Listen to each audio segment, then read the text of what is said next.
오늘은 내 보물을 하늘에 쌓으라고 하는 제목으로 말씀을 드리려고 합니다. 제가 이 목회가 말년이 다가올수록 우리 예수님의 설교가 참 좋더라고요. 이 새삼스럽게 예수님의 설교가 좋다는 게 좀 이상할지 모르지만은 하여튼 제가 복음서를 읽으면서 우리 예수님의 설교가 참 너무 좋게 이렇게 다가오더라고요. 또 우리 예수님의 설교가 다 그런 건 아닌데요. 대부분 특별히 중요한 주제를 가지고 설교할 때는 굉장히 쉽게 설교하세요. 예수님의 설교의 특징이 쉽다는 겁니다. 그렇습니다. 어중간한 학자들의 강의가 어렵지요. 진짜 훌륭한 학자들은 강의가 참 쉽습니다. 그때 저 같은 어중간한 사람이 설교를 하면은 쉬운 본문을 더 어렵게 만드는 경우가 있는데 우리 예수님의 설교는 쉬워요. 누구나 들을 수 있도록. 사실 예수님께 설교 듣던 사람들 오늘날 여러분들처럼 유식한 분들이 아닙니다. 당시의 사람들 95%가 글자를 몰랐던 사람들이에요. 사실 문맹자들이에요. 이런 사람들 모아놓고 예수님 설교하시는데 예수님께서 막 어려운 설교하면 그 사람들이 알아듣겠어요. 아마 다 자든지 그냥 다 졸려서 다 자든지 그렇지 않으면 그냥 처음에 한번 나왔다 그 다음에 다 도망가 버리든지 다시는 안 모이든지 그럴 건데 그런데 예수님이 간다 하면 사람들이 많이 모아들었죠. 물론 병 낫기 위해서 기도받기 위해서 오는 사람도 있었지만 그 말씀이 좋았어요. 그래서 설교 듣고 난 뒤에는 사람들이 야 우리 서기관과 바리새인들하고는 유가 다르다. 완전히 다르다. 여기는 권위가 있다. 권세가 있다. 막 사람들이 그렇게 예수님 설교 듣고 막 예수님을 칭찬하고 하는 그런 말씀도 있잖아요. 그런 거 보면 우리 예수님께서 얼마나 탁월한 설교자였던가 하는 것을 알 수가 있는데요. 어쨌든 예수님의 설교 쉬워요. 그리고요 한 번 들으면 안 잊어버리도록 설교하셨어요. 그것도 참 신통망통한 거죠. 한 번 들으면 안 잊어버리도록 설교하셨어요. 여러분들은 목사님 설교 듣고 잘 기억하십니까? 대부분 다 잊어버리죠. 성도들의 망각이 목사의 밥그릇이다 뭐 그런 말도 있습니다. 제가 설교한 걸 우리 교인들이 다 알고 있어, 다 기억하고 있어. 그러면 여러분 설교하겠어요? 언젠가 제가 어버이 주일날 루키서 설교를 어버이 주일 다가오면 전에도 말했지만 명절 다가오면 참 설교하기 힘듭니다. 한 교회만 계속 20년, 10년 막 이래 있으면은요, 이 같은 주제를 설교하기가 얼마나 힘든지 몰라요. 그래서 전에 제가 언젠가 루키 말씀을 가지고 전에 했던 설교를 한번 반복을 했어요. 같은 설교를. 그래서 제가 밖에 이제 인사로 나왔는데요. 우리 돌아가신 장로님, 김 장로님이, 박정선 장로님이 저한테 인사하면서 목사님 오늘 한 설교는 몇 년도 며칠 날 설교 하셨는데 그때보다 오늘이 훨씬 더 은혜로웠습니다. 아이고 제가 그냥 등골이 서늘해지는 거예요. 다 기억을 하고 아마 적어놨는가 봐. 이렇게 메모를 해놨던가 봐요. 그래서 참 우리 설교는 여러분 잊어버려주는 것도 참 감사한 일이긴 하지만 어쨌든 우리 예수님은 설교 한번 들으면 안 잊어버릴 수 있도록 설교를 하셨어요. 주로 비유 설교를 하셨는데 이 비유는 그냥 스토리이기 때문에 딱 그냥 한번 들으면 안 잊어버리잖아요. 그리고 또 우리 예수님의 설교는 집에 가서 가만히 생각하고 있으면 자꾸 새록새록 또 새로운 맛이 나도록 그렇게 말씀을 하셨어요. 그때 들을 때 은혜롭게 들을 뿐 아니라 집에 가서 생각하면 자꾸 여러 가지 생각이 나도록 그렇게 설교하셨다고요. 오늘 본문 말씀이 바로 그런 설교 중에 하나예요. 아주 중요한 진리예요. 우리의 삶의 동기가 어떠하며 우리의 삶의 목표가 어떠해야 하며 우리가 어떤 태도로 살아야 할 것인가, 무엇을 지향하면서 살아야 할 것인가 하는 것에 대한 우리 인생에 대한 가장 우리 인생의 발길을 밝히고 우리 인생의 목표를 밝혀주는 아주 중요하고 귀한 말씀인데 너무너무 쉽게 말씀하셨어요. 한번 들으면 안 잊어버리도록 말씀하셨고요. 집에 가서 생각하면 자꾸 뭔가 생각나도록 말씀해 주셨어요. 굉장히 쉽게 단순하게 말씀하셨어요. 너희는 이 땅에다가 보물 쌓지 말고 하늘에 보물 쌓아라 그 말씀이죠. 딱 줄이면은 이 땅에다가 보물 쌓지 말고 저 하늘에다가 보물 쌓아라. 여러분 여기서 보물이 뭘까요? 보물이 뭘까요? 예수님이 지금 보물을 땅에다 쌓지 말고 하늘에 쌓는 이 보물이 뭘까요? 이건 특정한 것이 아니에요. 우리 예수님이 보물이라고 하는 것은 너희들이 중요하게 생각하는 것, 너희들이 보물이라고 생각하는 것, 귀하다고 생각하는 그것을 땅에다 쌓지 말고 하늘에 쌓아라, 이 말이에요. 여러분, 무엇을 가장 귀하게 생각하세요? 여러분의 보물은 뭐예요? 뭐니 해도 돈이지요. 그런 사람이 있을 거예요. 그래요. 그 사람에게는 돈이 보물일 수 있어요. 또 어떤 사람에게는 어떤 특별한 탤런트가 보물일 수 있어요. 아주 타고난 그런 재능이 있는 거예요. 음악에 재능을 가진 사람도 있잖아요.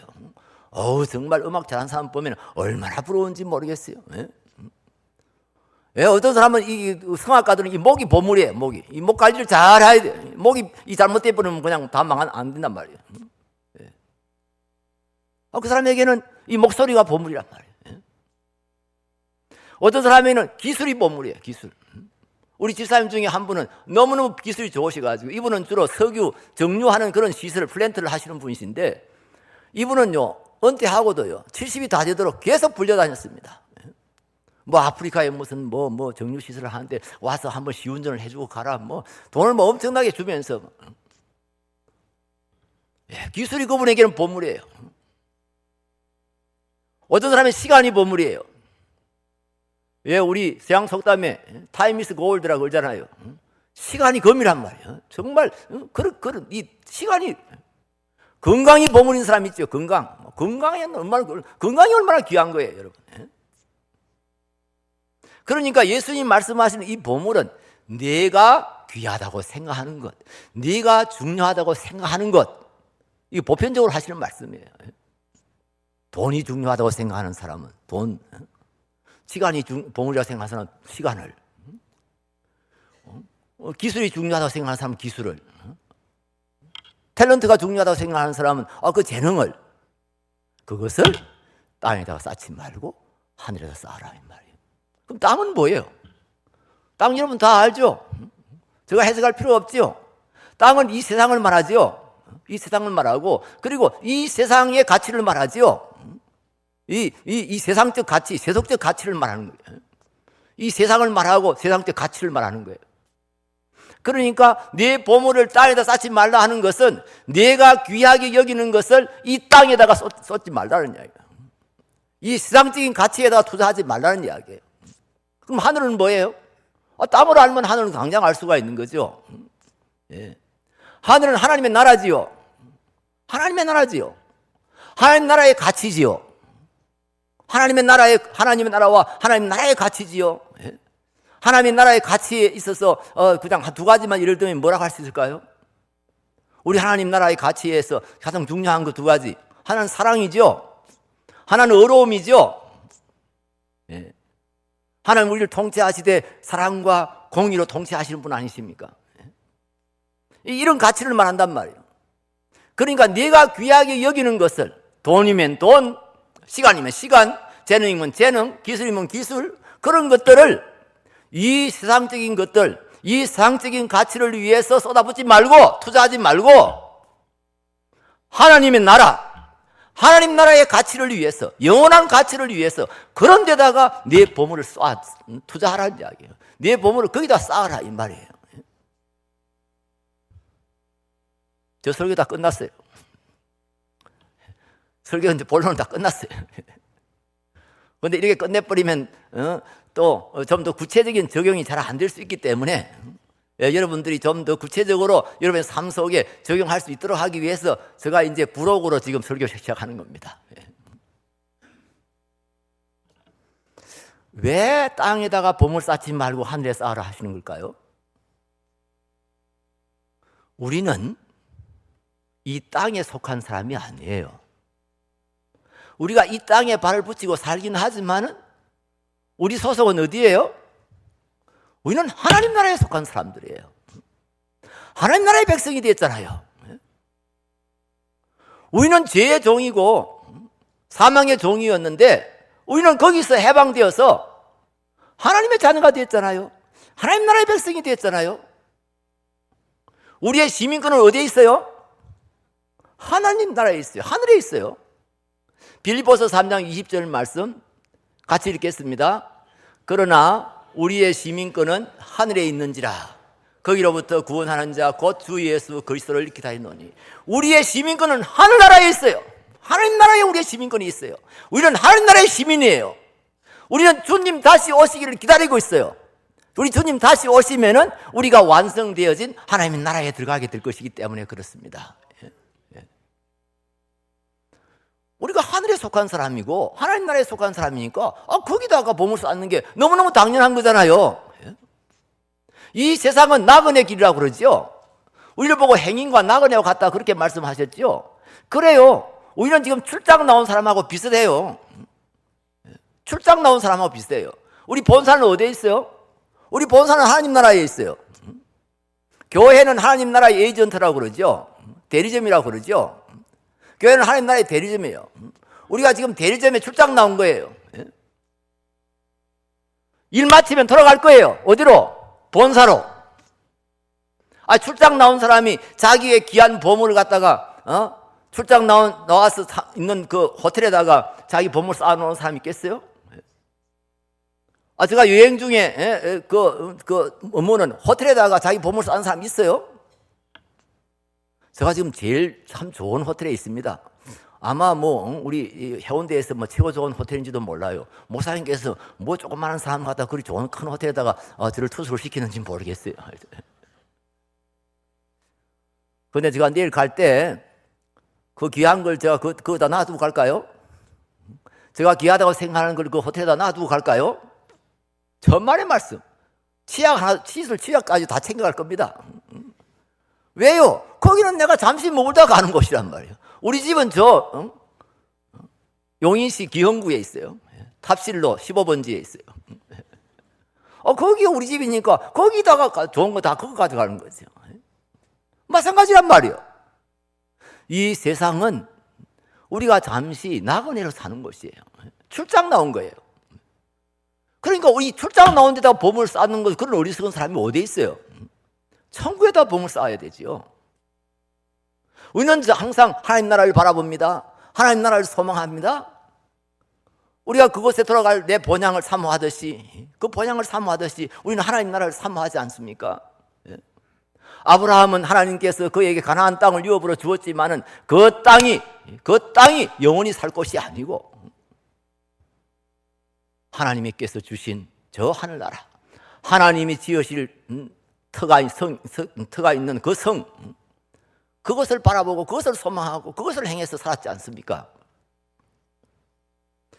여러분 분명히 하세요. 여러분이 소속이 어디인지 분명히 확인하세요. 우리가 어디에 속했다고요? 하나님 나라에 속한 것입니다. 할렐루야. 우리는 하나님의 백성입니다.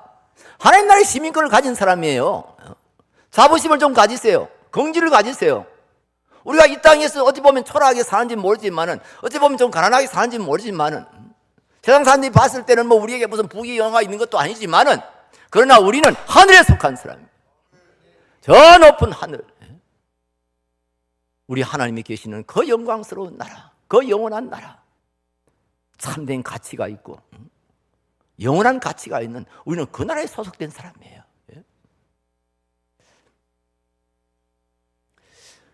우리 잠실 중앙교회에서 교회를 분리 개척할 때 해서 이제 우리 향상교회가 나왔잖아요. 분리 개척하는 문제는 이미 분립하기 전, 그러니까 1989년도에 우리가 결정을 해놨던 이야기예요. 우리 교인 수가 1,500명이 넘으면 분리한다. 교인들 3분의 1씩, 3분의 1을 떼서 재산도 3분의 1 주고 교인도 3분의 1 주고 장로님들도 3분의 1 해서 교회를 분립한다. 그때 결정을 했어요. 89년도에. 그때는 교인들 한 600명 정도밖에 안 모일 때예요. 왜 1,500명이냐? 1,500명 무슨, 제가 분리 개척하고 난 뒤에 사람들이 자꾸 물어요. 왜 1,500명을 기준으로 삼았냐? 그거 아무 의미가 없어요. 신학적인 의미 아무것도 없어요. 단순히 공간적인 문제. 이 잠실 중앙교회 그 교회당 가지고서는 아무리 교인들을 많이 모아봤자 1,500명 이상은 어떻게 할 수가 없어요. 그래서 1,500명 이상 되면 나누자. 이제 이렇게 된 거예요. 1997년도부터 갑자기 교인들이 막 부흥이 돼가지고 1,600명, 주일날 낮예배 1,600명, 1,700명 이렇게 모이기 시작했어. 우리가 그때부터 이제 분리 개척 준비위원회를 구성을 해가지고 그래서 분리 개척을 준비를 했어요. 이 땅을 살려고 하니까 그 송파 지역에는 너무 비싼 거예요.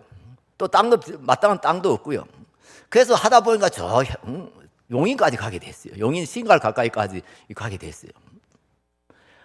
그래서 거기 땅이 좋은 땅이 하나 있었고, 그 다음에 창고가 큰 창고가 하나 있어가지고, 그건 창고 수리만 하면은, 칸막이만 하면은, 당장 교회를 할 수 있도록 그렇게 되어 있어요. 그래서 거기를 이제 정하고 개척 이제 할 준비를 다 이렇게 하게 됐어요. 그리고 이제 2달 후에, 그때 10월 15일, 2달 후에, 이제는 거기서 첫 예배를 드리기로 이렇게 하고, 결정을 하고는, 그 다음에 이제 교회 이름을 공모를 했어요. 우리 개척하는 교회 이름을 뭐라고 했으면 좋겠냐. 여러분들이 하고 싶은 거 있으면 다 적어내라. 당선자에게 상을 주겠다. 이래가지고 그 이름을 모집을 했어요. 저도 하나 냈죠. 저도 향상이라고 냈어요. 아이고 목사님 내놓으니까 당장 그냥 향상이 되어버려요. 천만의 말씀. 제가 낸 이름은요, 아예 예술에서 탈락되어 버렸어요. 그때 한 90개 정도 들어왔는데요. 그거 중에서 뭐 이렇게 반복 같은 이름이 몇 개 있고 뭐 비슷한 이름도 있고 그런 거 다 제하고 나니까 그때 한 60개인가 하여튼 됐는데, 하여튼 저 이름은 그 60개 중에서 한 10개 뽑았는데 아예 저 이름 들어가지도 않았어요. 제가 낸 이름은. 그래서 내가 장로님한테 항의를 했지요. 준비위원장 장로님한테는, 장로님, 아이고 담임 목사가 낸 이름 그걸 왜 예전에도 안 넣어주냐고 그랬더니, 그분이 하는 이야기가, 자기도 발음을 제대로 못하는 그 어려운 이름을 우리 경상도 사람들은요, 야 발음이 잘 안 됩니다. 지금도 우리 경상도 출신의 우리 권사님, 나이 많은 권사님들은요, 기도할 때 그럽니다. 하나님 아버지, 우리 항상 교회를 항상 살펴주시고 그래서 뺐다는 거예요. 그럼 내가 할 말이 없지요. 그런 거 하고 넘어왔지요. 그런데 이제 이원들이 모여가지고, 10개 중에서 이제 그 4개를 뽑았다든가 3개를 뽑았대요. 다시 이제 압축을 시켰대요. 그래가지고 투표를 했대요. 의원들이 그때 10몇 명이 모여 투표를 했는데, 3표, 4표로 갈라져 버린 거예요. 동표도 나오고. 그래서 한 표 많다고 정할 수도 없고, 또, 이게 또, 이거 3개 가지고도 막 서로 이거 하자, 저거 하자 이렇게 하니까, 장로님이 그 3개 이름을 메모지에다 적어가지고 저한테 이렇게 가져왔더라고요. 목사님 알아서 정하세요. 그래서 저는 장로님 말씀대로 했습니다. 그 뜻을 모르는 바는 아닙니다. 이 이름을 3개 적어주면서 했기 때문에 이 3개 중에서 목사님 알아서 정하라는 뜻인 줄 내가 알지만은, 그러나 제가 향상이라고 정하고 싶어가지고요, 장로님 말씀대로 했습니다. 목사님이 알아서 정하세요. 그래서 제가 알아서 정했지요. 그래서 제가 또 이걸 미리 발표를 해서 향상으로 정했다 이러면 또 시끄러울 것 같아가지고 아무 말 안 하고 있다가 금요일 날 주부에 그냥 내버렸어요. 그래가지고 우리 이 새로 개척하는 교회 이름은 향상교회입니다. 이래 주부 광고를 해버렸어요. 예배를 마치고 나오니까 장로님이 저한테 항의를 하는 거예요. 아니 목사님, 내가 그 적어주면서 그 중에서 이렇게 하나 뽑아라 했지 어디 목사님 마음대로 정하는 소리를 안 했는데, 아니요, 저는 장로님 시키는 대로 했습니다. 장로님 말씀대로 했습니다. 목사님 알아서 정하세요. 그래서 제가 알아서 했습니다. 그래서 웃고 말았는데요, 제가 향상이라고 이게 정하게 된 배경이 있습니다.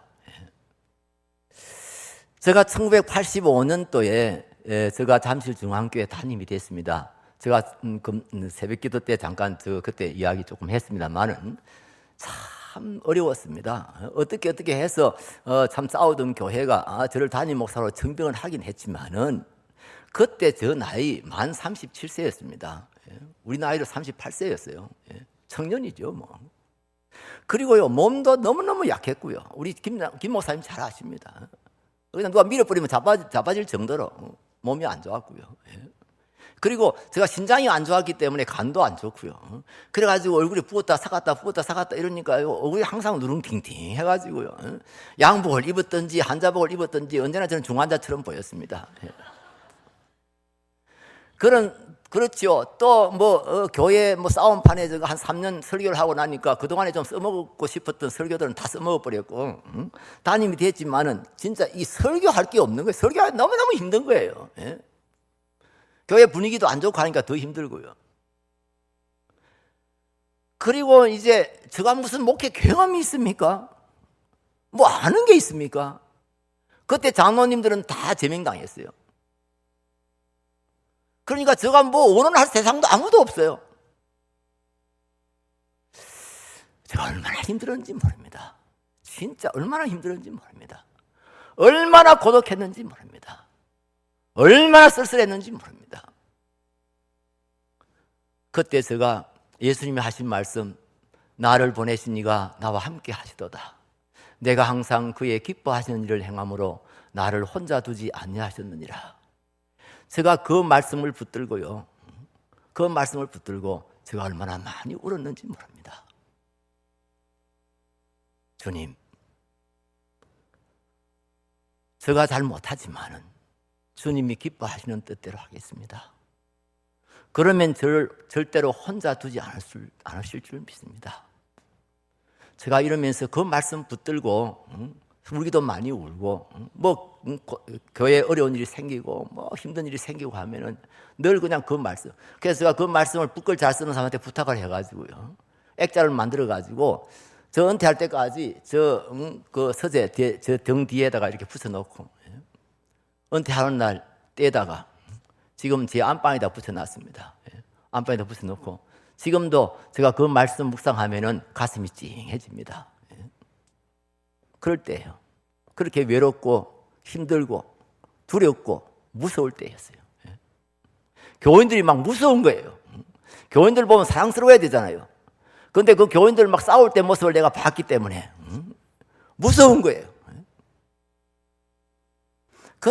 그래서 참 외롭고 고독할 때 제가 늘 말씀을 이제 아침마다 큐티를 했는데 할 때 창세기 28장의 말씀을 묵상하게 됐어요. 그날 아침에. 창세기 28장에 보면 그런 내용이 있습니다. 야곱이 형 에서의 낯을 피해서 저 하란으로 도망하는 그 내용이 나오고 있습니다. 야곱이 형을 속이고 아버지도 속이고 축복을 가르쳤잖아요. 형이 그걸 알고는 이놈의 자식 내가 죽여버려야 되겠다. 씩씩거리니까 혹시라도 집안에서 참 큰일 날까 싶어가지고 아버지 어머니가 야곱을 불러다가 너 외갓집에 피해 있으라. 너 형의 노가 불 때까지 저 외갓집에 잠시 가 있으라. 그런데 여러분 외갓집이 지금 우리가 지금 생각하는 뭐 외갓집 보통 뭐 한 10리나 20리 되는 그런 외갓집이 아닙니다. 500km나 떨어져 있는 것입니다.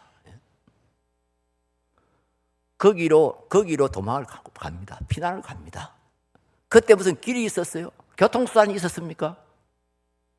무슨 치안이 확보되어 있었습니까? 홀홀단신으로 그 먼 길을 도망해야 했습니다.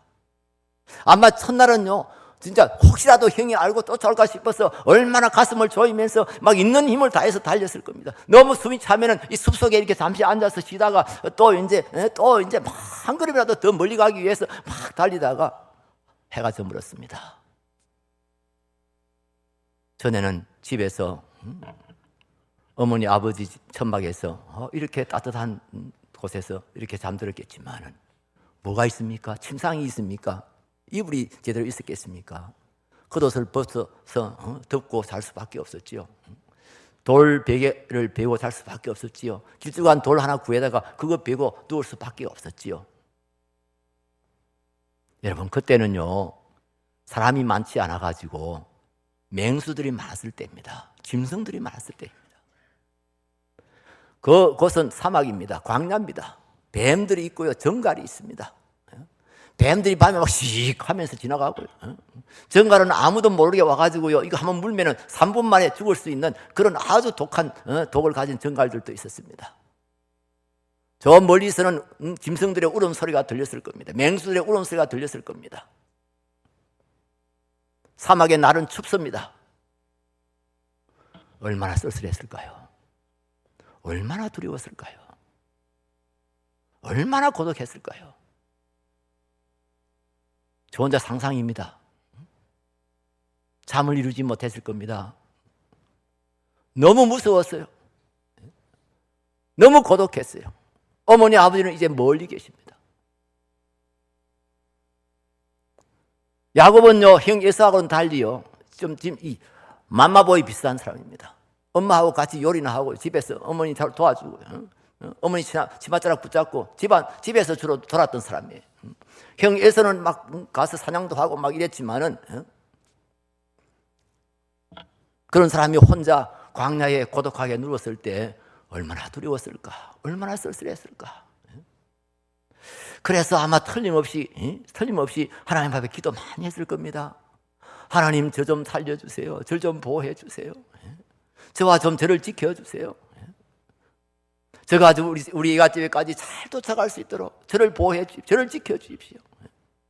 저와 함께 해 주십시오. 아마 울다가 부르짖다가 아마 그래 잠들었을 거예요. 그런데 꿈에 하나님께서 나타나셨어요. 하나님 나타나셨어요. 저 하늘에서부터 사닥다리가 쫙 놓이고요.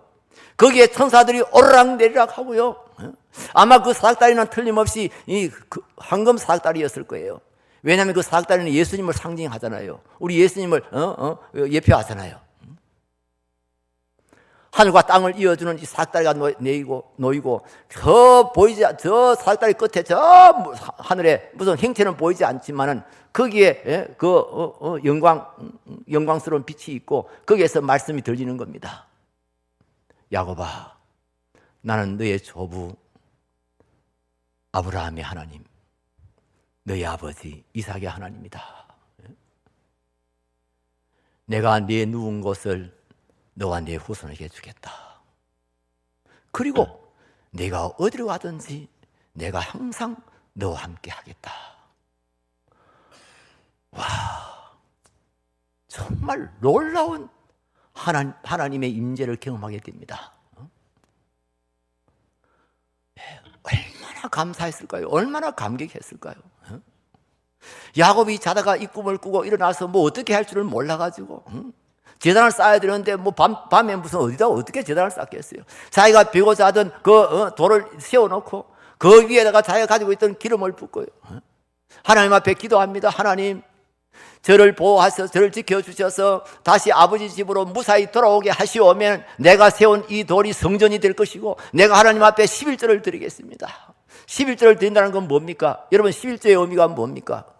이제는 오직 하나님 믿고 오직 하나님 바라보고 나의 모든 것들이 다 하나님의 것인 줄 알고 하나님 중심으로 철저하게 믿음으로 살겠습니다 하는 것에 대한 하나의 예표적인 그런 예물 아닙니까? 11조가.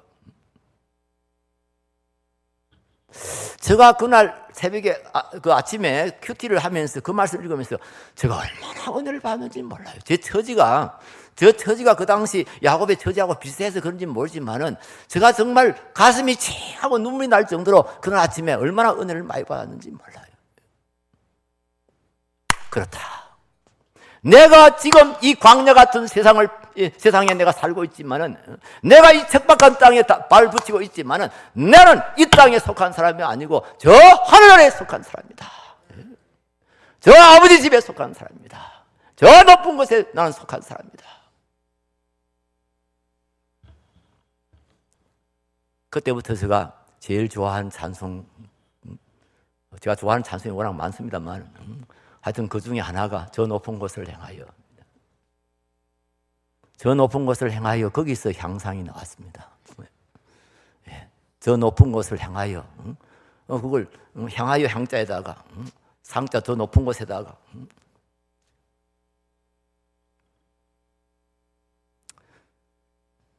그 저 높은 곳을 행하여 여러분 다 아시죠? 그런데 제가 이제 처음에는 그 상송가에 있는 찬송을 늘 불렀는데 언젠가 우리 중창단이 김형식 씨가 이렇게 편곡한 찬송을 이 곡을 편곡한 곡을 부르는 거예요. 그러니까 합창곡을 오케스트라가 동원될 수 있는 합창곡으로 편곡을 해가지고요. 그걸 이제 우리 중창단이 부르는데 그때 제가 아주 또 찡하도록 가슴에 찡하도록 그렇게 은혜를 받았어요. 그 곡을 제가 좀 배워보려고 이래도 잘 안 되더라고요. 근데 조금은 압니다. 조금은. 맛만 여러분들에게 보여드리겠습니다. 저 높은 곳을 향하여 날마다 나아갑니다. 내 뜻과 정성 모두어 주께로 나아갑니다. 폭풍우가 몰아쳐와도 괴로움 내게 닥쳐와도 저 높은 곳 가오리다. 내 주여 나를 인도해 나의 주여 내가 가리다.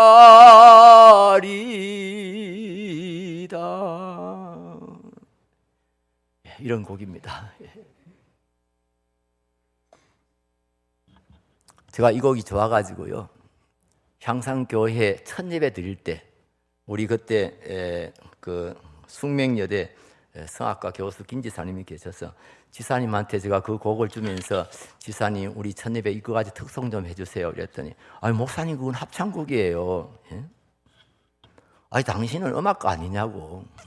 합창곡을 또 독창곡으로 만들면 되지 뭐. 그래가지고 부르려 해서 그날 진짜 첫 예배 드린 날 우리 김지사님이 특송을 했어요. 제가 그 자리에서 또 옛날에 제가 쓸쓸할 때 그때 28장 묵상하면서 제가 그때 은혜 받았던 것이 생각이 나가지고 그냥 눈물이 확 쏟아져가지고요. 예, 저는 참 그날 개척하는 날 앞에 사회하면서 제가 제가 눈물을 억지를 못해가지고 그러면서 하여튼 그 찬송 들었던 적이 있습니다. 제가 이번에 은퇴하면서요, 2013년도 11월 3일 날 은퇴식을 했는데 제가 은퇴하면서 부탁을 했어요. 이 찬양을 해달라고 찬양대에다 부탁을 했어요. 그때 우리 찬양대가 굉장히 많았습니다. 우리 교회 찬양대 세 찬양대가 같이 했고요. 또 잠실 중앙교회 찬양대도 오고 그리고 또 우리 흥덕 향상이라 우리가 또 분리 개척한 또 그 교회에서 찬양대가 오고 그래가지고 은퇴식 직전에 식전 행사로 음악회를 했어요. 이제 그래서 찬양대가 한 300명 됐어요. 그래가지고 오케스트라도 잠실 중앙교회 오케스트라도 오고 또 제가 지무할 때 그때 주일 학생들로서 바이올린도 배우고 했던 학생들 악기를 다룰 수 있는 애들도 다 오고 이래가지고 하여튼 그때 그 찬양대가 하여튼 대단했어요. 거기서 이제 이 찬양을 하는데요. 저는 이 찬양 전주 나올 때부터 저 앞에 앉아가지고 그냥 울기만 했어요. 가슴이 얼마나 벅찬지요. 하나님, 제가 그때 목회 시작할 때 참 어린 아이 같은 어디를 갈 줄도 모르는 사람이 목회를 시작했을 때 그때 하나님께서 저에게 이 찬송을 주셨는데 벌써 한 계단 한 계단 올라와서 벌써 이렇게 제가 은퇴를 하게 되는군요. 이제 몇 계단만 더 올라가면은 이제는 하나님 아버지 집에 곧 이르게 될 줄로 압니다. 그동안 저를 여기까지 이끌어 주셔서 감사합니다. 제가 그런 생각을 하니까 얼마나 정말 하나님께 감사하고 얼마나 저 마음에 은혜가 되는지. 저는 그냥 우느라고 찬양대가 끝난지도 몰랐어요. 나중에 예배 다 마치고 난 뒤에 은퇴식 마치고 난 뒤에 사람한테 들으니까요, 그때 교원들이 다 울었다 하더라고요. 교원들이 왜 그렇게 다 울었대? 찬양대가 울었대요. 찬양대원들이 찬양을 하면서 울었다는 거예요. 워낙 숫자가 많으니까 우는 사람은 울고 하는 사람은 하고 이래서 찬양이 중단이 안 되긴 했는데 또 찬양대는 또 왜 그렇게 울었대? 지휘자가 울었대요. 지휘자가 지휘를 하면서 눈물 뚝뚝뚝 흘리니까 찬양대들 따라서 또 울고. 제게는 참 특별한 간증이 있는 그런 말씀이고 그런 찬양입니다. 그때 그날 아침에 내가 내 마음에 사무치도록 정말 내 마음에 이렇게 정말 큰 큰 손이 나를 붙들어 일으키는 것 같은 그런 힘을 받았고 그런 위로를 받았습니다. 그렇다. 나는 이 땅에 속한 사람이 아니다. 나는 저 하늘에 속한 사람이다. 저 하늘나라, 저 계시민권을 가진 사람이고, 내가 저 위에 계신, 가장 높은 곳 위에 계신 그분으로부터 내가 부름을 받은 사람이고 세움을 받은 사람이다. 택함을 받은 사람이다. 여러분, 그렇습니다. 우리는 이 땅에 속한 사람 아닙니다. 우리 집은 저 높은 곳에 있습니다. 우리가 한 7, 80년 살고 나면 우리는 영원한 아버지 집으로 갈 겁니다. 우리의 본향, 우리 영원한 본향, 우리가 그곳에서 우리 하나님 아버지의 사랑과 우리 하나님 우리에게 주시는 그런 평강을 누리게 되어질 것입니다. 그런 우리가 왜 이 땅에다가 봉을 쌓을 것입니까? 왜 이 세상에다가 이 세상적인 가치, 이 일시적인 가치에 질하지 않는 거? 이 세상 일에다가 왜 투자하는 겁니까? 왜 거기다가 시간을 들이고, 왜 거기다가 돈을 들이고, 왜 거기다가 그거밖에 소망이 없는 사람처럼 그렇게 살 겁니까, 여러분? 고린도전서 15장 19절 말씀 같이 읽겠습니다. 같이 읽습니다. 시작.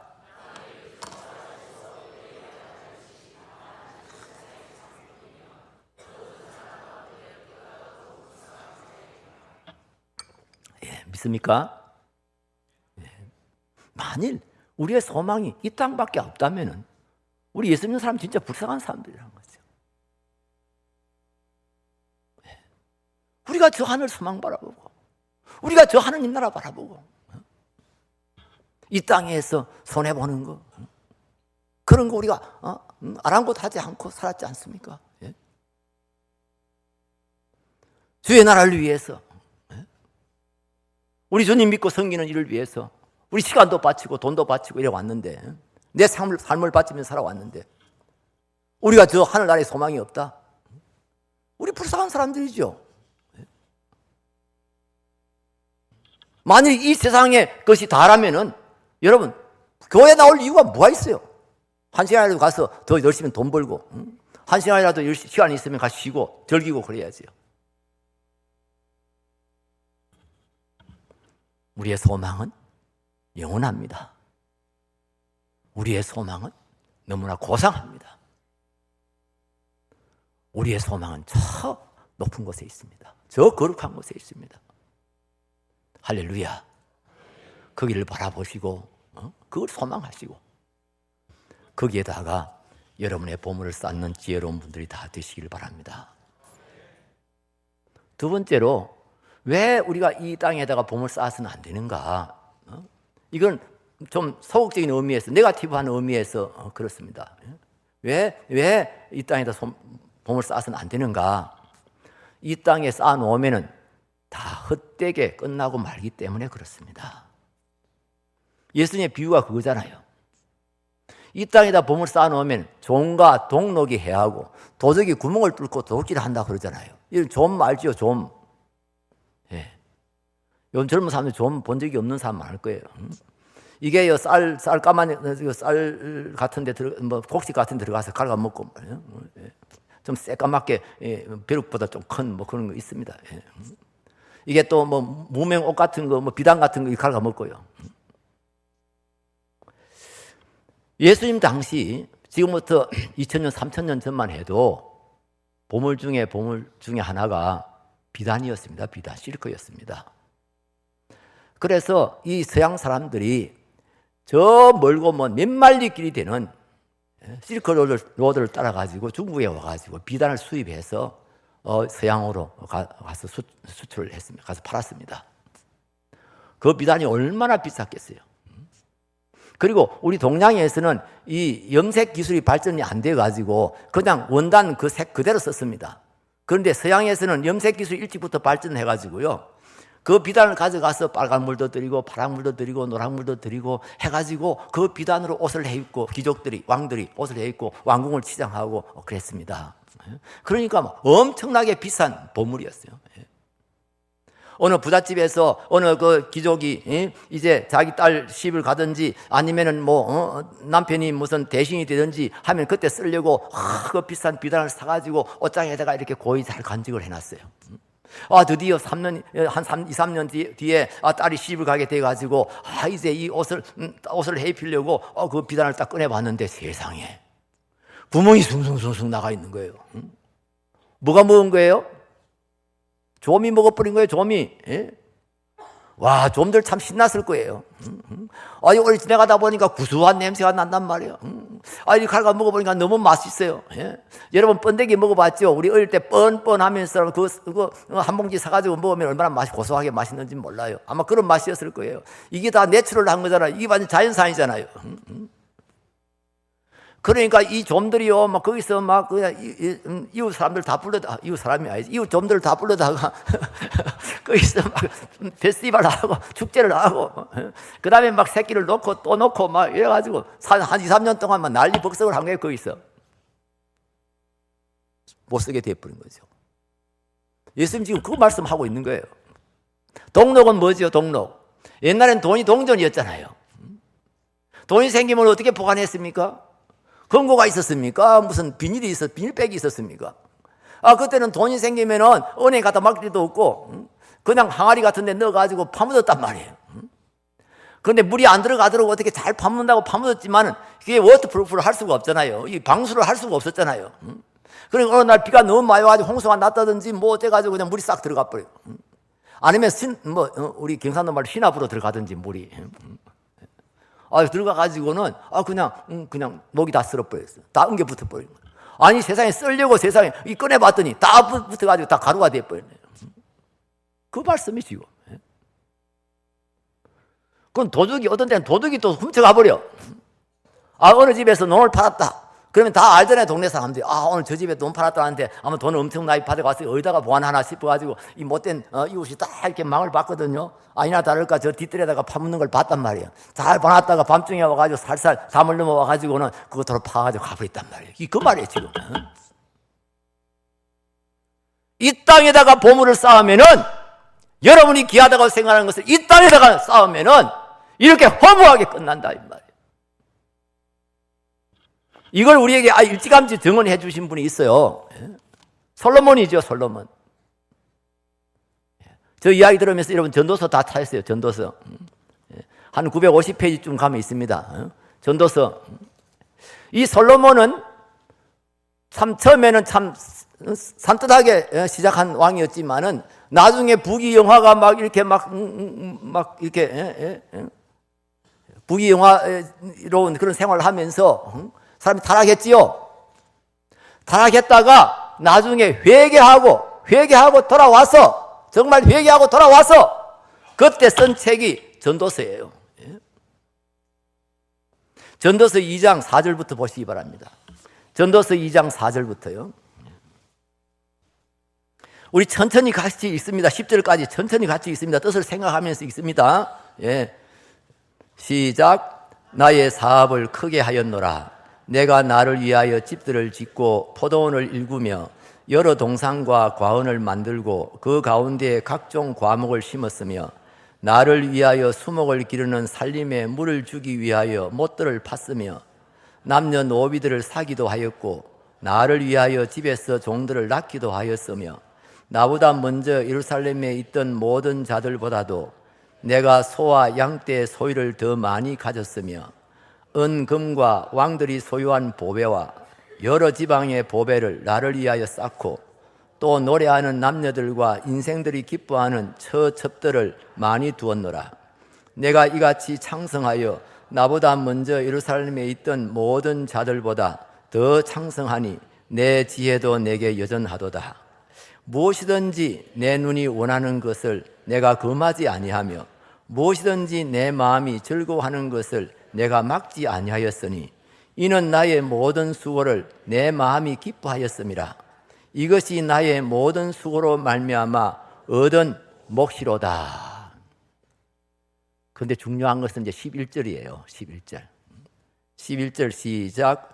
그 후에 내가 생각해 본즉 내 손으로 한 모든 일과 내가 수고한 모든 것이 다 헛되어 바람을 잡는 것이며 해 아래에서 무익한 것이로다. 엄청난 사업을 해서 엄청난 보배를 쌓았어요. 엄청난 그 영화를 누렸어요. 처와 첩들이 300명, 700명. 이 인간에서 누릴 수 있는 모든 그런 부귀 영화를 다 누렸어요. 아무것도 부러울 것이 없이 자기가 마음대로 할 수 있는 거 다 해봤어요. 그런데 결과가 뭡니까? 그 후에 내가 좀 생각을 해보니까, 좀 정신을 차리고 생각해보니까 내 손으로 한 모든 일과 내가 수고한 모든 것이 다 헛되어 바람을 잡는 것이다. 바람. 여러분 한번 손 다 내보세요. 이렇게 앞으로 손을 두 손 다 이렇게 앞으로 한번 내밀어 보세요. 다 내밀어 보세요. 뭐 잡을 겁니다. 앞에 있는 거 이 바람을 잡을 겁니다. 한번 잡아보세요. 잡아보세요. 뭐 잡힙니까? 뭐 잡히는 거 있나요? 뭐 끈데기라도 나옵니까? 뭐지?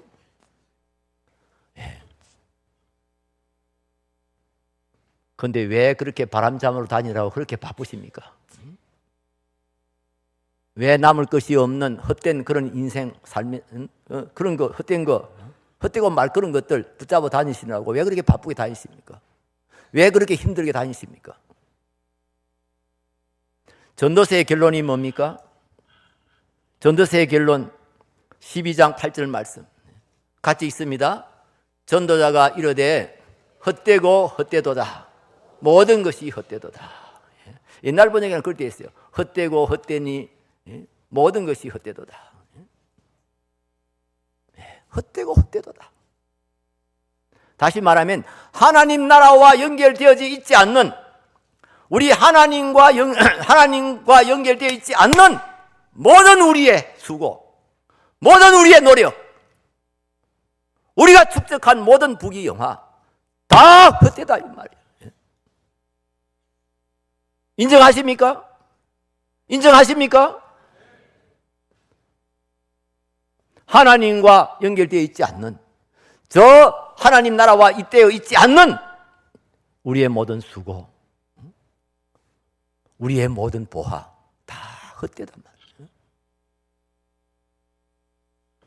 그래서 솔로몬이 이렇게 마지막에 이렇게 고백합니다. 12장 13절 같이 있습니다.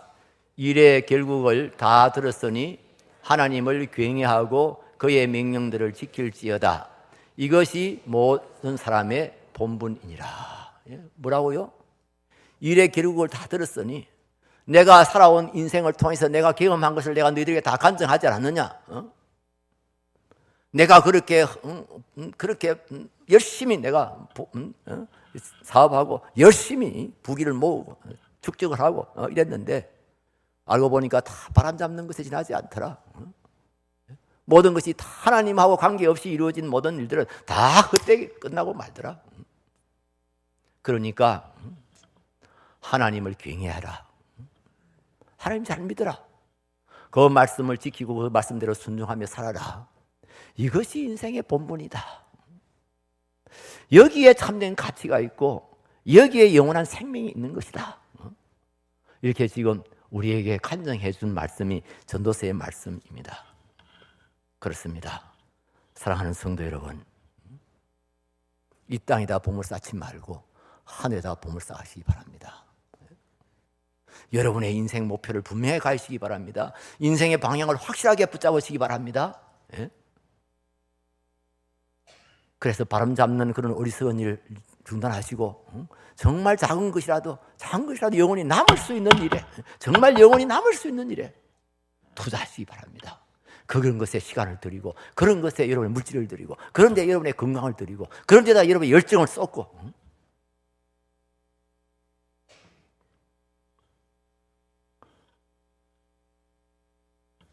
그러면 어떻게 하는 게, 좀 구체적으로 어떻게 하는 것이 하늘에 보물 쌓는 것일까요?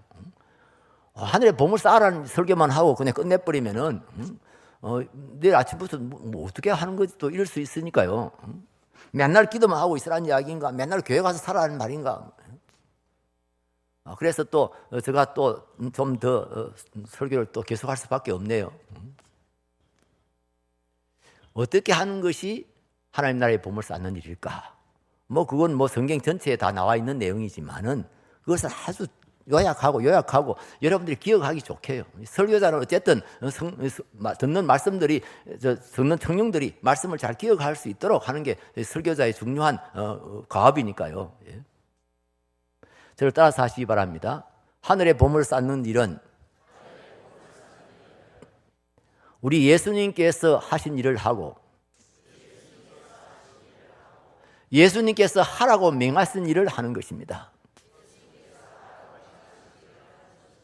예. 우리가 하늘의 보물 쌓는 일은 우리 주님이신 예수님이 하신 일을 우리도 따라하고, 그리고 예수님이 하라고 우리에게 명령하신 것을 순종하면서 사는 겁니다. 예수님이 하신 일이 뭐죠? 예수님이 하신 일은 너무 많기 때문에 사도 요한의 표현을 빌리면은 그걸 다 기록하면 쌓아둘 곳이 없다 그랬지요.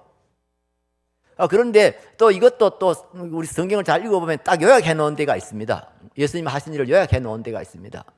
마태복음 9장 35절 말씀. 마태복음 9장 35절 같이 읽습니다. 예수께서 모든 도시와 마을에 두루 다니사 그들의 회당에서 가르치시며 천국 복음을 전파하시며 모든 병과 모든 약한 것을 고치시니라.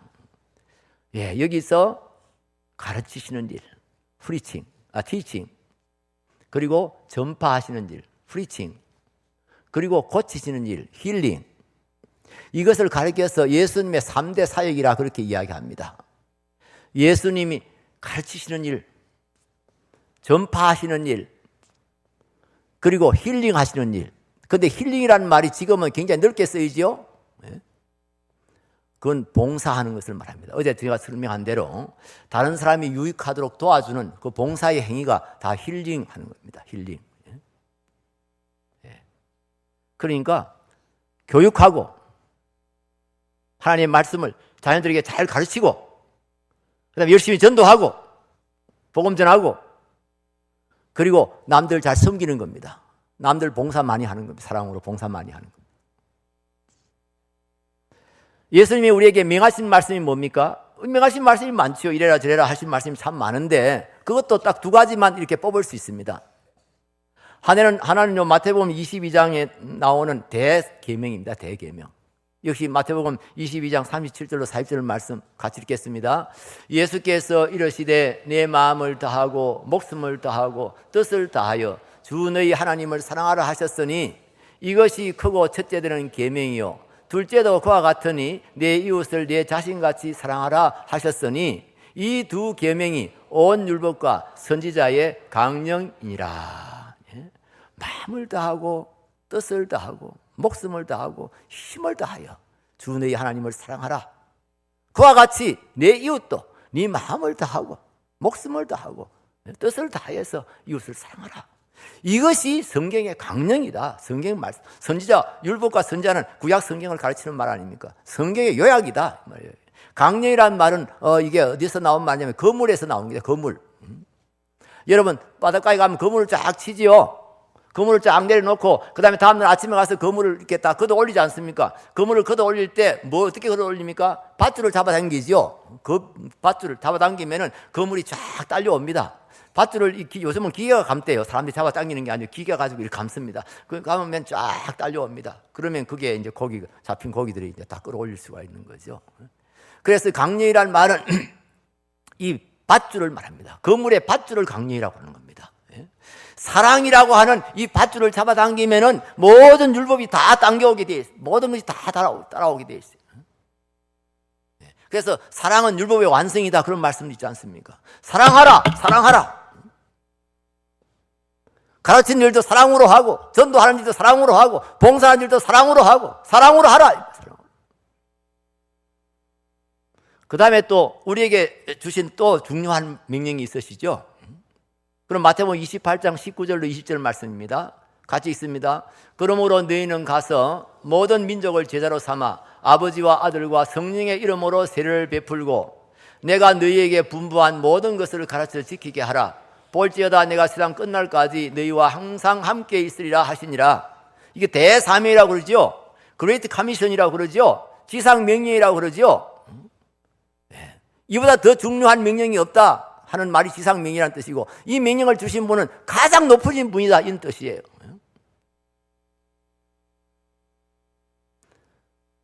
이 말씀을 요약하면 뭡니까? 너희는 가서 모든 민족으로 제자를 삼아서 아버지와 아들과 성령의 이름으로 세례를 주고 내가 너희에게 분부한 모든 것을 가르쳐 지키게 하라고 하는 이 말씀을 요약하면 뭐라고 그럴까요? 복음 전 영혼 구원해서 제자 삼아라 이 말이에요. 복음 전해서 영혼을 구원하고 그리고 그 사람을 잘 양육해서 제자 삼아라 이 말이에요. 우리 주님의 제자 되게 만들어라 이 말이에요. 그러니까 예수님이 3대 사역, 가르치는 일, 전도하시는 일, 봉사하시는 일, 이것을 이 두 가지 계명으로 딱 묶여져 있어요. 사랑하라. 그리고 영혼 구원해서 제자 삼아라. 여러분 사랑을 위해서 어떻게 투자하고 계십니까? 우리 하나님 사랑하고 이웃 사랑하는 위해서 여러분이 여러분의 보물을 어떻게 투자하시고 계십니까?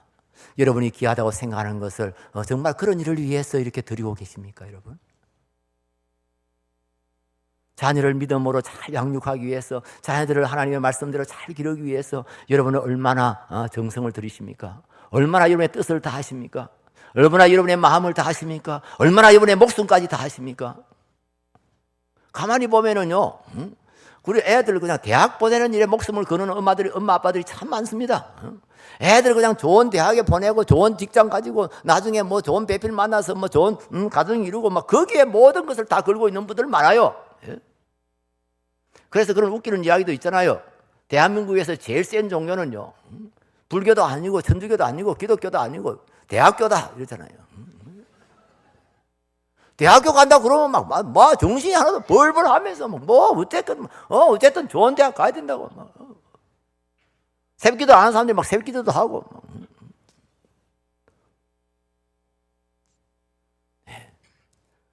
세상 중심으로 살고 있는 거예요. 자녀 기르는 거 보면은요, 그 사람의 가치관이 뭔가 하는 것을 확실하게 알 수가 있어요. 믿음이 좋은 같이 보여도요, 믿음이 좋은 것처럼 보여도요, 자식을 어떻게 기르고 있는가 하는 걸 보면은요, 그 사람 부모들의 가치관이 딱 뚜렷하게 딱 보여요. 엊그제 제가 이야기했죠. 고3 되면 요즘 아이들 고3 되면 아예 교회 나올 생각을 안 한다고. 부모님들도 아예 말려요. 야, 대학 들어가면 안 돼. 열심히 해. 그 SFG 수련회 그런 데 가 시간 보낼 시간이 어디 있노? 주일날 딱 예배만 딱 받지, 딱 집에 오면 불닭이 와. 왜 교회에서 자꾸 어령부영해? 제가 교인수가 막 많이 늘어났을 때는 그런 전화 안 받았습니다만, 교인수가 몇백 명 될 때만 해도 저한테 전화하는 사람이 직접 전화해가지고, 목사님 우리 애들 좀 쫓아 보내세요. 왜 교회에서 애들을 붙잡고 있어요? 예배 드렸으면 빨리 집에 가라 해야지요. 와서 공부해야지요. 언젠가는요, 뭐 이런 이야기 하는 게 은혜롭지도 않는데, 저 장신대 교수예요. 그분이 우리 교회 잠실중앙교회 이렇게 예배 참석하시고 했는데, 하루는 저한테 전화가 왔어요. 목사님, 우리 아들이 고3인데요. 이놈이 교회를 안 가려고 그럽니다. 자기가 대학 들어가면 그때부터 다니겠다고 이러면서 교회를 안 가려고 그러는데, 이걸 어찌해야 될지 모르겠어요. 이건 뭐 다 큰 애를 갖다가 인격적으로 대해야지, 무조건 막 우격다짐으로 쫓아보낼 수도 없고, 저가 그 전화를 받으면서 참 답답하더라고요. 가슴이 답답해지는 거예요. 저한테 물어볼 게 어디 있어? 그렇게 물어볼 게 뭐예요, 그게? 내가 그래서 그 말은 안 했습니다만 속으로 그랬어요. 거꾸로 한번 생각해 보자고. 아버지, 내가 고3 동안에는 이제 교회만 다닐 거야. 학교는 안 갈래. 그러면은 그 아버지가 이걸 억지로 할 수 있나? 이제 다 컸는데 인격적으로 대해야지. 여러분 그럴까요? 여러분 자신 가지고 한번 생각해 보세요. 응? 예, 여러분 집에서 그런 일이 벌어졌다. 여러분 그러겠어요? 아마 다리 몽둥이를 부서뜨려서라도 학교 보낼 거예요. 예? 거기 뭐 인격이 뭐가 있어요? 근데 이상하게도 신앙적인 문제는 뭐 인격 찾고 무슨 너무너무 세상적이에요.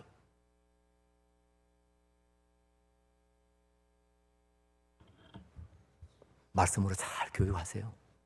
예? 믿음 생활 잘 할 수 있도록 이끄세요. 공부 잘해서 좋은 대학 들어가도요, 신앙 잃어버리면은 영원히 멸망하는 거예요. 영원히. 영원히 버림받는 거예요. 세상에서 잠시 기뻐하고 영원토록 지옥의 행보를 당하는 거예요. 그걸 뻔히 알면서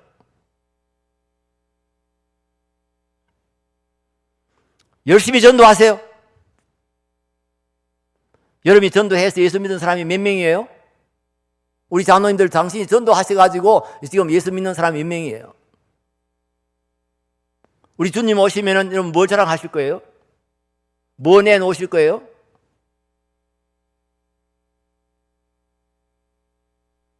주님 내게 오시면 뭐라 말할까?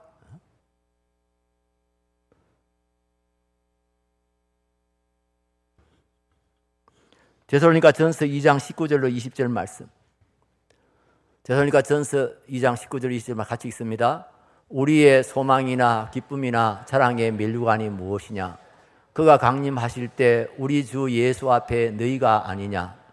너희는 우리의 영광이요 기쁨이라. 제가 이 88년도에 영국에 가 있으면서 발견한 말씀이에요.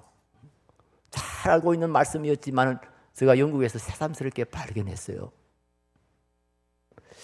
제가요 그때까지만 해도요 진짜 참 이 목사라고 스스로 목사라고 하기에는 너무나 부끄러운 사람이었어요. 저는요 목사의 자랑이 교회가 큰 거라고 생각했어요. 교인들이 많은 것이 목사의 자랑이라고 생각했어요. 교회당을 잘 짓는 게 목사의 자랑이라고 생각했어요. 조금 더 수준 낮춰서는 사례금 많이 받는 게 자랑으로 생각했어요. 좋은 성령차 타는 것을 자랑으로 생각했어요.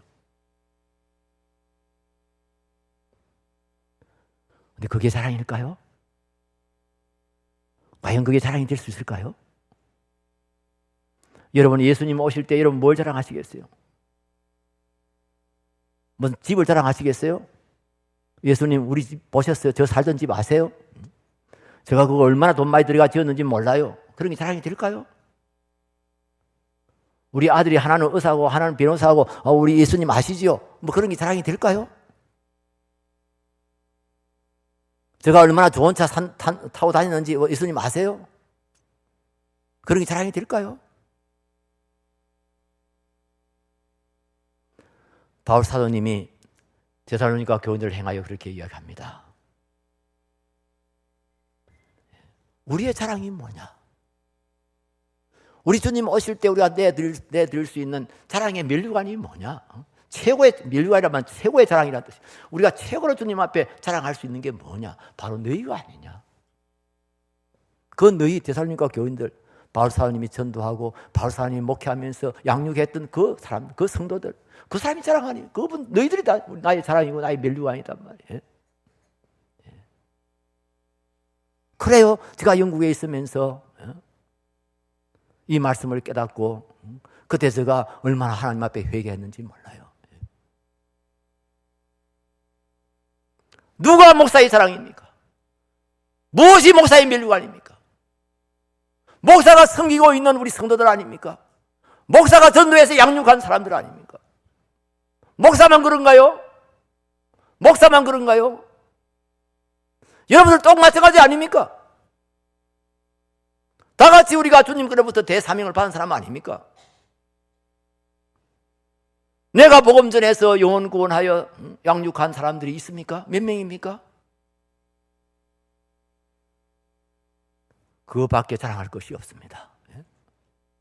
전도를 못하겠거든 자식이라도 많이 낳으세요. 자식이라도 많이 낳아서 기르세요. 제가 우리 교회에서 이런 설교하면 그냥 젊은 사람들이 웃어요. 그게 웃을 일이 아닌데 말이에요. 하나님의 제사는요 사람이에요. 사람. 하나님의 제사는 사람이에요. 하나님의 기업은 사람이에요. 우리는 서비스업, 상업, 농업, 이런 업이 있지만은, 우리 하나님은 사람이 자기의 업이에요. 자식은 여호와의 기업이요. 전에는 여호와의 주신 기업이요. 주신이란 말, 원문에 없는 말을 끼워 넣었어요. 그래서 풋노트에 원문에는 없음 이래놓고 조그마한 글씨로 주는, 그거 계속 배경판에서 빼버렸죠. 그 말 틀린 말이니까요. 자식은 하나님의 기업입니다. 하나님의 재산입니다. 그래서 전도 많이 못하면은 자식이라도 많이 낳아서 믿음으로 잘 기르세요. 셋 이상은 낳으라고 그래요. 저는 셋 이상은. 우리 하나님께서 우리 보고 번성하라 이랬는데요. 둘만 낳으면 번성이 안 되잖아요. 하나 낳으면 줄어들 버리잖아요. 하나님 말씀을 완전히 거꾸로 하는 거잖아요.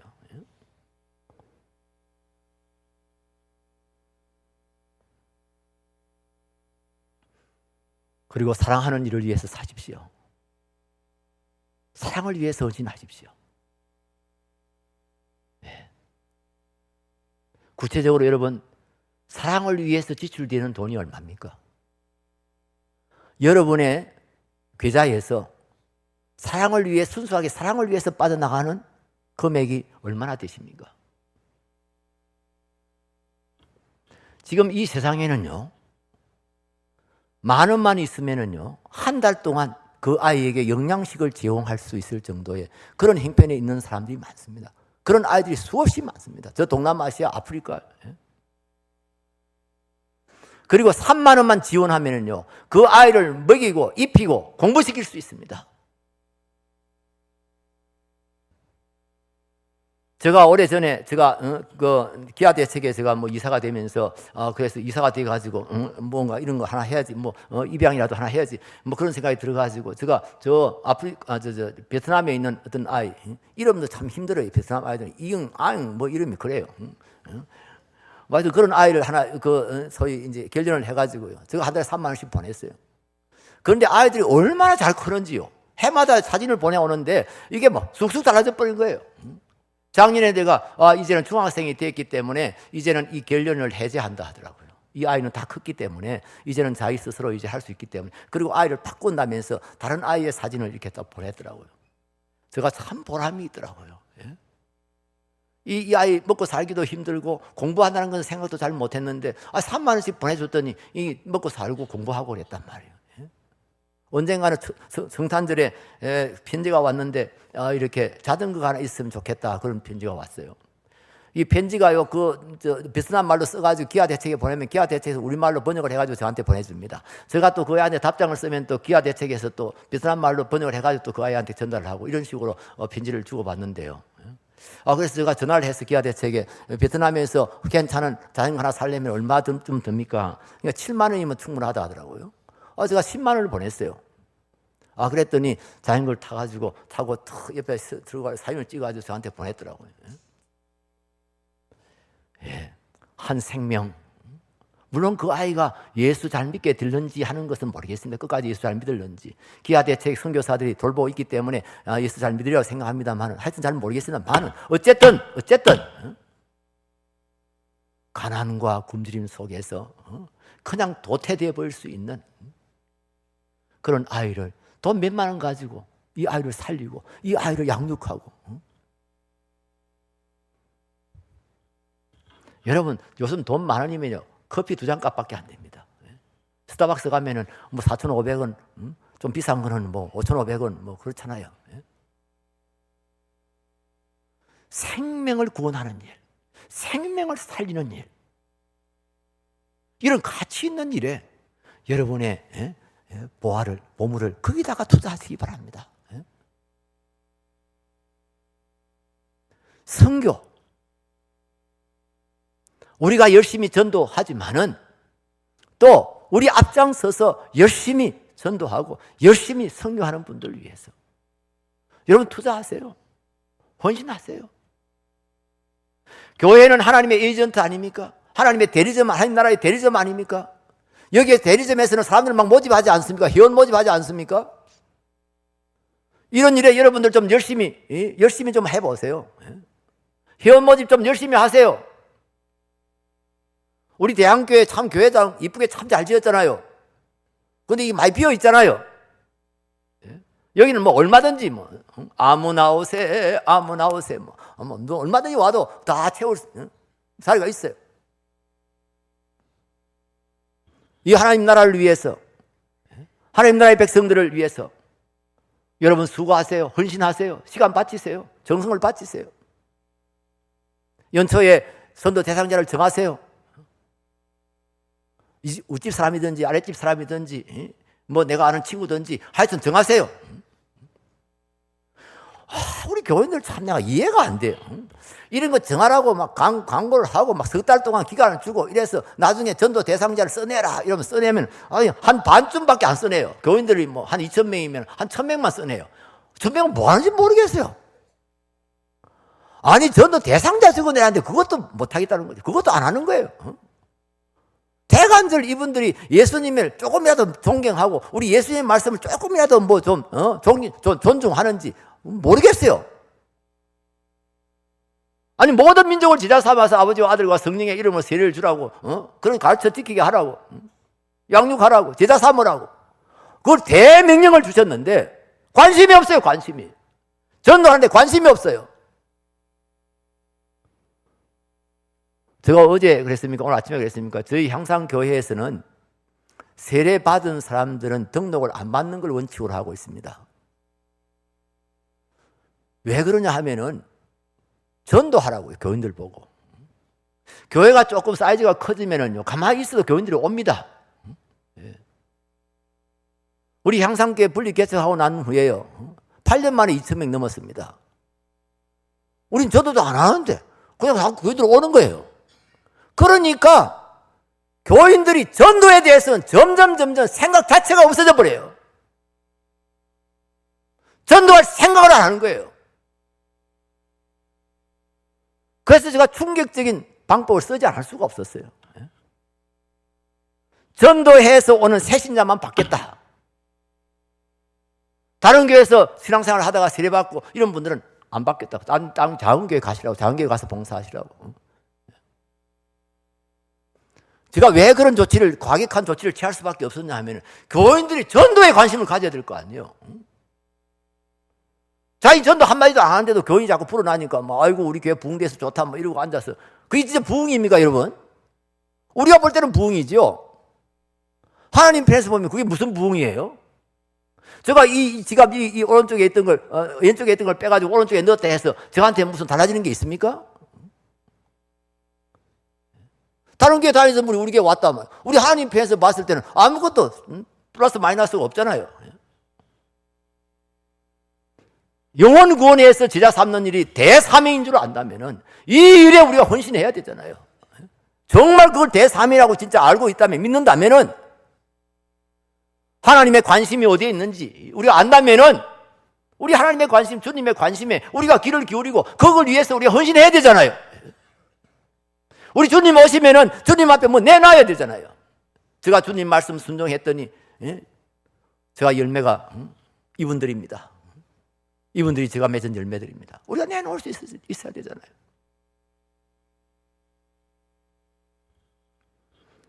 말씀이 좀 산만해졌습니다만은 하나님 나라의 그 이념은요, 하나님 나라의 통치 이념은 사랑과 어려움, 정의입니다. 하나님의 사랑과 하나님의 정의입니다. 그런데 이걸 성경에서 잘 공부를 해보면은요, 사랑과 정의가 마찰하는 것이 아니고 하나가 되어 있다는 것을 알 수가 있어요. 우리 시편 말씀을 보면은요, 이사야서 말씀 보면은요, 가난한 자들에 대한 우리 주님의 관심이 얼마나 많은지 몰라요. 우리 하나님의 관심이 얼마나 많은지 몰라요. 헤일 수가 없어요. 혹시 준비됐습니까? 시편 72편. 예, 준비됐네요. 시편 72편 11절 말씀부터 같이 읽겠습니다. 모든 왕이 그의 앞에 부복하며 모든 민족이 다 그를 섬기리로다. 그는 궁핍한 자가 부르짖을 때에 건지며 도움이 없는 가난한 자도 건지며 그는 가난한 자와 궁핍한 자를 불쌍히 여기며 궁핍한 자의 생명을 구원하며 그들의 생명을 압박과 강포에서 구원하리니 그들의 피가 그의 눈앞에서 존귀 여김을 받으리로다. 이게 무슨 말씀이에요? 우리 메시아로 오신 우리 주님께서, 왕이신 우리 주님께서 가난한 자들 가난한 자들, 압박받는 자들, 경제적으로 엄청 어려움을 당하는 그런 불쌍한 사람들, 그런 사람들을 구원하신다는 겁니다. 그런 사람들에 대한 관심이 얼마나 많은지 몰라요. 그래서 하나님께서 말씀하고 하나님의 정의, 하나님의 공의라는 말은요, 이게 어떤 의미에서는 가난한 자들을 불쌍히 여기는 마음을 말합니다. 가난한 사람들, 억울한 사람들, 압박받는 사람들, 이런 사람들을 불쌍히 여기는 마음이 하나님의 의로우심이고 하나님의 공의예요. 시편 말씀 잘 읽어보세요. 어렵게 산다, 정직하게 살고 진실하게 살면 그게 어렵게 사는 게 아니에요. 그것도 물론 어려운 것이지만은 이 어려움에 그 깊이 들어가 보면은요, 가난한 자들, 불쌍한 사람들, 어려운 사람, 사회적으로 소외된 사람들, 이런 사람들에게 긍휼을 베풀고 이런 사람들을 사랑하는 그게 어려움이에요. 그게 사랑이고 그게 어려움이에요. 오늘날 왜 교회가 세상으로부터 손가락질 당합니까? 왜 예수 믿는 사람들 보고 사람들이 다 미워합니까? 요즘 예수 믿는 사람들 미움당해요. 단순히 비난당하는 게 아니고요, 막 정오심을 가지고 있어요. 예수 믿는 사람들 앞에. 왜 이렇게 됐습니까? 그들의 가치관, 세상 사람들이 예수 믿는 사람은 좀 가치관이 다른가 싶어서 와봤더니 똑같아. 아니, 자기들보다 더 욕심이 많아. 실제로 그렇죠. 예수 믿는 사람들이 더 욕심이 많아요. 2배 내가 보기에는. 이 땅에서도 세상 사람처럼 잘 먹고 잘 살고, 그리고 천당까지 가려고 그러고. 그러니까 2배나 욕심이 많은 거잖아요. 예수 안 믿는 사람들이 봤을 때 아무 차이가 없어. 가치관에 아무 차이가 없어. 내나 자기들이 원하고 자기들이 추구하는 건 내나 그거 똑같은 말. 뭔가 기대를 하고 교회 와봤는데 사람이 기대했다가 기대가 무너지면 막 화가 나는 겁니다. 성질 나는 겁니다. 어떤 목사님이 28세에 돌아가시면서 그분의 유고가 책이 나왔는데요. 그 제목이 뭔지 아십니까? 사랑할 시간밖에 없습니다. 인생은 사랑할 시간밖에 없습니다. 여러분, 그렇습니다. 우리에게는 사랑할 시간도 모자랍니다. 아웅다웅 싸우고 뭐 갈등하고 뭐 이런 문제 저런 문제 가지고 막 고민하고 그럴 여가 없어요. 하나님이 주시는 은혜대로 사랑하며 사는 겁니다. 우리 형제들 돌아보고 우리 가난한 우리 이웃들을 돌아보고,